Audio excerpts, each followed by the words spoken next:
So the main points of entry when you're going to get water in your boat, and this boat's been dry from day one, the main points of entry you're going to have is going to be through the hatches. And the reason it comes through the hatches, even if you put a patch on, is because you haven't cleaned this deck area here. Now there's oil and grease in these bearings in here, and with a bit of water that'll run across the deck. So make sure, I give this this alcohol spray stuff every time I put a patch on, just to make sure it's thoroughly clean. Just get that from Bunnings. Just make sure that's thoroughly clean. Or J-Car. Or, yeah, they've got it now. They got it? Yeah. And the same with this one here, just thoroughly clean all that and make sure that that's really, really tight. The next place they're likely to come in is through the boats that have got these little black eyelets on it, on this on the side here. You got them?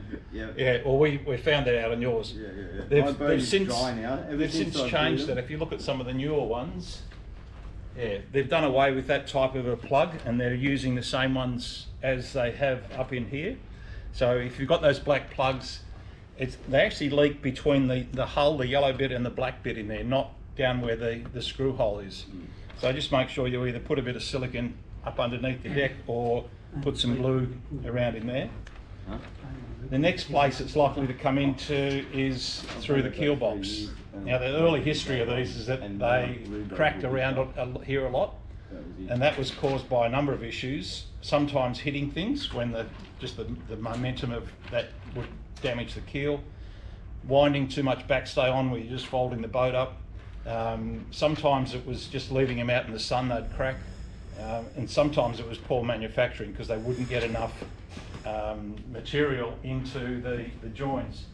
And if you have a look at this, you can see that's what's down inside there, and where there's a right angle joint in there for these little flanges in there, they can't get, the blow moulding doesn't get enough material in there. So you got that?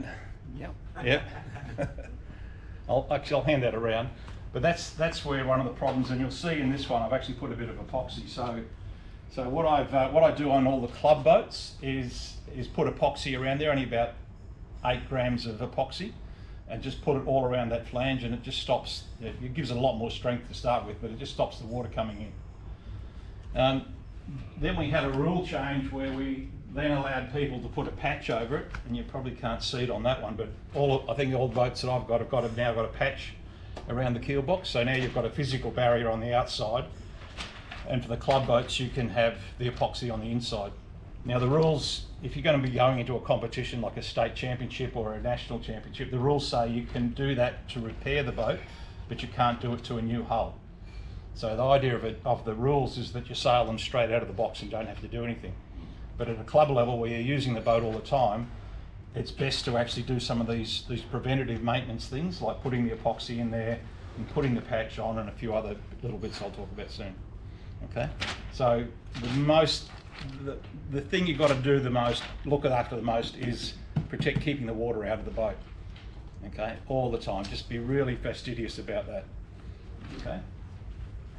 The next thing is probably the maintenance of the boat, and after every race we all wash them down. You should be washing them down, because what can happen is down here you've got a stainless screw, an alloy arm here, and a stainless rudder shaft, and you get salt water on that and it's going to corrode straight away. The same with this pulley down here, you've got brass down here that'll corrode, and in these bearings here you'll get these corroding as well. So the ones that come are just cast iron, cast steel, so they rust really easily. So there's one there and there's one up underneath the gooseneck in here. So just make sure you're lubricating them pretty regularly. Okay. Other than that, the maintenance of the boats there's not a lot to do. Oh, the other one is the keel bolt down here. So I make sure, because here you've got a stainless screw with a zinc bulb and an alloy keel. So that's going to go and corrode straight away. So I usually put grease on the bolt. I squirt Corrosion X up inside the tube that's inside there, and then I put the bolt in, then I put a patch over there. There's no patch over there, but that's what I do. And then I put a bit of oil, just a light oil just around there to try and protect that as well. And that hasn't corroded now in a year. So they're the main things that you want to be doing, and just checking over all of your braids. So where you get most of the abrasion is the jib tie down point up here, and where the the main sheet goes through that turning block. Yeah. So just make sure you keep a good lookout for that. Okay. If anybody's got any questions as I'm going, just jump in. Okay. So they're the maintenance things. What is it? Little notes. I'll talk about the rig setup, and the first thing I do when I get down to the water, before I even go down to the water, I go to the tuning guide. If you've all got one of these, if you haven't got one, let me know and I'll send it around to you. But I set the boat up on the bench with those numbers, and then I put the boat in. When I get down, I don't touch it, and I don't even steer it. I put the boat in the water and just try to observe what's happening. And you'll soon see that it's luffing up or it's bearing away, or you'll certainly do it. The whole trick is to get this to be balanced so you don't steer it when you're on the wind. And you just want it to hunt a little bit when you get those puffs, and that's the golden area where you want to have the rig set up. But generally what I do when I get down here and I'm tuning somebody's boat up, I look along the keel to make sure, just to see where the top of the mast lies. And at the moment on this one here, I'm right in the middle of the keel. So I'm looking at this point here in line with the keel. Okay. On a heavier day, I'd have the top of that mast at the back of the keel. A light day, I'd have it closer to the front, probably in the front third here. So that's the first thing I do. And then I check the mast bend. Again, you can see it when you're looking along there as well. There's a little bit of mast bend, and I try not to put more backstay on than I need. I just want just enough to match the luff round. Because these sails are built with about 6 mil of luff round in it at about 50% of the way up. The sails that I make, I don't have as much. I have about 4.5 mil because I don't think you need that much. So just pull that backstay on until you just get enough luff round. If you find, what you'll find if you put too much on, you get this happening, where you get this crease. I don't know if you can see that bit. You start to get this crease happening across here, and this is just laying out. It's just totally flattened and nothing's happened. So don't have too much backstay on. Dorothy Dixie here, Phil. Yeah. How do you increase the amount of and decrease the amount of pre-bend in the mast by adjusting the mast step? Yeah, the mast step, you can do that as well. I'll come to that in a second. Sure. Okay. So once I've got the mast set up straight, then the next thing I look at is the jib. And what I do, this jib, I want the boom to be set up just inside the gunnel. So probably no more than about 5 or 6 mil just inside the gunnel on a light day, and right out on the gunnel on a heavy day. Okay. These things like to be sailed with speed rather than try to point. But on a heavy day, you want that jib right out on. You almost put your hand like that. It's got to be touching your hand. And similarly with this boom, you'll have that right out on the gunnel, probably a bit in from there, but right out on the gunnel on a heavy day. Okay. Now on my transmitter, I've got a high and low mode switch. So I set the boat up on a low mode where the booms are out, and I throw a switch, and it brings the booms in about 5 or 6 mil. So I go high mode. If somebody's underneath me and I'm trying to climb off them, I'll go high mode for a while to try and get off. Or if I'm short of the ley line and I'm trying to pinch to the mark, I'll go high mode and try to get off. So I find that really useful when you really need to point. So then I look at the depth of the head sails here, and on a light, that's probably set up enough depth there if you can see that. That's probably a heavy day setting, and a light day you'd probably have probably about 20 mil depth here and about 20 mil depth here. And as the wind increases, you flatten the mainsail first, keep the power in the headsail, but start flattening this because this starts to create a lot of drag on a heavier day. So flatten the main out, put a bit more tension on for a straighter force day, and only flatten the jib as a last resort. Okay, but you'll be letting the boom, as it gets heavy, you'll be letting the boom out, but keeping the depth. And when it gets really heavy, then you start flattening the jib. Okay. Some of these settings here, I'll just get a pointer. So this traveller or bridle, you can call it here, with that little ring there. The whole idea of this is to have where the main sheet goes through this little ring, that's got to be in front of the turning point on the boom here. And the reason for that is if it's behind, then when you pull this in, the boom just goes straight to the centre. You want the ring to be taking the weight and not the boom. Okay, so you want that ahead of it, like that. You can see that slightly ahead of that turning point, and that's where the ring will take the weight, because these servos are really strong, and if you're not careful, you'll actually pull this out. That's happened before. If you have this all too tight, you'll pull the pulley out of the back. I think somebody's done that in our fleet, haven't they? Have you done it? I haven't done it, but Mero pulled the whole tray out of the inside of his boat. Cradle out. Yeah. I've actually like sheared the top off of the drum. Yeah. On my winch. Yeah. Yeah. So it's a really, or at least the digital ones are pretty powerful as well. Incredible. I couldn't believe it. Yeah. Yeah. That's right. So once I've done that tune up, again, back in the water, don't steer, and just keep looking at the boat and observing what's going on, and then you might have to find that you need a bit more power, tighter leech or a looser leech, or a tighter leech or a looser leech on the jib. Okay, so the whole idea is to try and just get it to balance and steer by itself. The trouble with that is that if you lose contact with the boat and you've lost transmission, it'll just keep sailing in the same direction across the other side of the bay. Okay. It happened to Owen last week.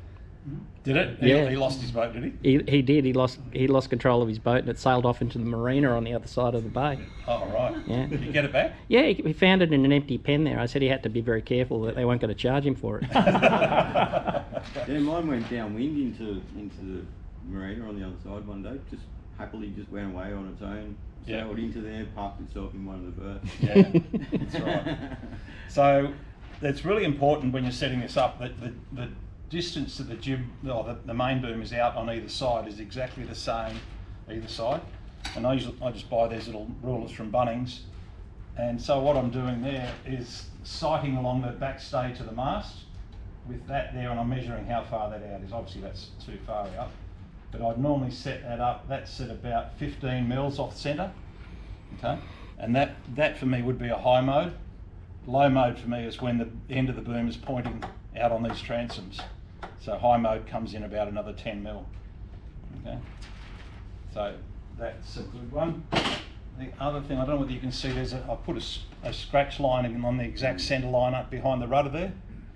Yeah, that's important to know your rudder's perfectly straight. Mine's a bit off, probably because the transmitter's turned off. But even 1 degree or even a half a millimetre not aligned there, you'll find your boat starts changing direction, because it's quite a big rudder for this boat and it'll start influencing it all. Okay. All right, that's about all on that. I'll just check my little list. Transmitter setup. I'll take this clip off. So how many have got the Fly Skies? I think most of them have got them. These are really, really good quality for the price that you pay. They're less than $100. The big quality ones, you'll probably pay $400, $500 for one of these, and basically does the same thing, because you've only got the 2 channels. You've got the steering and the sails in and out, and that's all you need. But there's a few functions you can put in here. Like the first one is that the battery that's in the receiver, you can adjust the readings that you get out on the screen here, and you can put alarms in to say when you're getting low on battery. So I go through and adjust these, because these are set up for the AA batteries in here. So you've got 6 volts. Well, I'm using the Lifey batteries in there, 6.6 volts. So I adjust it so I can see those little readouts a bit more accurately. Just get that up there. Okay. The other thing I do, I rearrange these switches here. So on here, this switch here, I adjust that. So when I've got what they call it, exponential adjustment. So this is like a fine-tuned rudder steering. So before a race, when I'm moving this, I want full rudder movement, about 35 degrees. Then when I'm on the breeze and I just want to fine-tune it, I switch it down that, and then I can use it, move this the same amount, but I'm just feathering the boat through the wind all the time. And similarly on a heavy day, when you're going off the breeze and there's a lot of speed on, you have this up and you have full movement, and the boat's just zigzagging like this. It's just too much. So you soften the amount of movement by throwing that switch and adjusting that. Similarly with the main or the sails, I make this switch my high and low mode. So pre-start, I'm in low mode, want plenty of boat speed. Whenever I want high mode, all I'm doing is throwing that switch. So I'm constantly doing this when I'm steering the boat, throwing the switches. Okay, and I'll probably use that high mode 10 to 15% of the time during a race, but it's just when I need it. I want to get that bit of height, otherwise I'm steering for speed all the time. Okay, they don't like pointing because there's no momentum in these boats, there's no weight. You start pointing up and they just die. So you've got to keep the speed on. Okay, so if anybody wants me to set up their transmitters with that sort of stuff in it, I can certainly do that. We'll have a little session in a minute. What else did I have on my things? Probably question times. I was going to get on to some of the starting procedures and rules, but because there's a few different rules with radio sailing, and one of the main ones is mark room. And big boat sailing, you have a 3 boat length rule. Radio sailing, there's 4 boat length rules, because sometimes you can't see. You know, your depth of vision is really difficult, so they give you a bit more room there. But quite often we see at the top mark so much congestion because people can't judge the distance their boat is on the ley line. We've all had that. You and I do, don't we? Yeah, regularly. And one of the guys over at the creek that I sail on, he had 6 turns, 6 times to try to get around the mark, just because he couldn't get that judgment right. But it's always better to overstand that ley line, because there's always going to be a pack on that mark that haven't quite made it. And so many times you can just sail around the outside of them and get away, and you pick up 5 or 6 places straight away. Most of the other things, we've been doing some practice to try and work out whether the boats like to sail off on an angle and zigzag downwind, or whether they go better directly downwind. And we're finding that directly downwind is best. And what we've been doing to set them up, I'll just let that ride out, is this turning block here. We're moving that right forward, so this jib boom goes out as far as it possibly can. Okay, we adjust this one so it goes out to about 85 degrees. Probably just a bit further, probably even further than that. Yeah, so that's about where I'm going to have the jib boom, the main boom, and the jib boom I'll even move that further forward and have that right out there as far as I can. And you find that's a lot quicker off the breeze than where the boat's typically set up. Okay. The other thing we do is the other thing we set up is the boom vang. So when it's off the breeze, as you can see, I've got that quite tight, and I just tweak. Let me just let that off a bit. So if your boom's sitting like that when you're off the breeze, you're losing all this power out of the top of the sail. I've got a bit too much cadmium on there as well. So I just adjust that vang until it comes reasonably straight, about like that, and then you've got full power. And a few of you have started to do that and catching me off the breeze. So you'll find that's pretty quick. Wouldn't that get tighter when you shoot it in, though, Phil? Sorry? Wouldn't that be tighter when you Yeah, so shoot you watch this. I'll shoot that right in. Okay, see how tight that is now? Mm-hmm. So what you do then is you get the gate down the bottom here. I'll just loosen that off. I'll just loosen that off too. It can take you 6 months to get your boat there. See, if I push that gate right back, that leech goes really tight. And if I pull the gate forward, see the difference? Mm. Okay. So once I've got that leech sitting right off the breeze, and that's nice and straight, pull this in, and then I pull this gate forward until I got the right amount of twist I want. Okay, and that's where I get the balance right. Okay, and then just tighten up that screw there, the bottom. Okay, that works a treat. They do the IOMs and some of the bigger radio control classes. They do the same with that. You've probably done that before in your stuff, and you would have done it when you were sailing them, would you? Don't remember. It's too long ago. Don't remember. Colin? I don't think so. No, you did. Yeah. There's a video that I interview that I did at the Australian Championships with Lisa Blackwood. Have a look at that, because she explains how she sets her boat up, and she's won some marble heads and IOMs. Was incredibly fast. It's pretty quick, isn't she? Yeah, yeah. So have a go at that. I can help you set that up like that if you want to later on. So quick at first in the frame. So quick at first in the frame. Her boat. Oh really? Oh, she was cheating that whole time, mate. Nuclear furnace into them. I thought I'd just go into any questions that people have got, because we want to get out sailing as soon as we can. But if you've got questions, I could go through a whole heap of other stuff, but some of it's pretty basic. And a lot of you will just be bored with the stuff I've got there. So I thought if people wanted me to go through their boats and have a look at their individual boats and set them up, that'll probably be more value than telling everybody about basic things. So if we take the next 20 minutes or so to do that on everybody's boats and have a bit of a look, set up your transmitters if you want to do that, and then let's get out on the water and have a sail. Yep. Okay. So who wants to go first with their boat? Mine's done. Where's yours? Mine's done. Oh, you? Yeah. Yep. Yep. I'd like to have my transmitter sorted out. Yeah, me too. Yep. Except mine's in the car. Have you got it? Go and get the it. high and the low mode.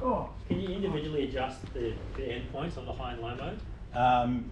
Yes. Well, the high and low mode is only when you're on the breeze. Yeah. And I set the one of the switches up to be a +3 number. I can show you that later. And it's only that when it's sheeted in. Yeah. When you let it out, it doesn't work. Yeah. It's So I can only adjust how hard it sheets in the high mode. Yeah. I can make it a little bit less or more, and the low mode stays the same. Yep. Yeah. So Okay. you're physically not doing it. No, I'm just throwing. All I'm doing is throwing that switch, and it just brings it in. See if I can get it to do it here. Actually, I'll just turn this on.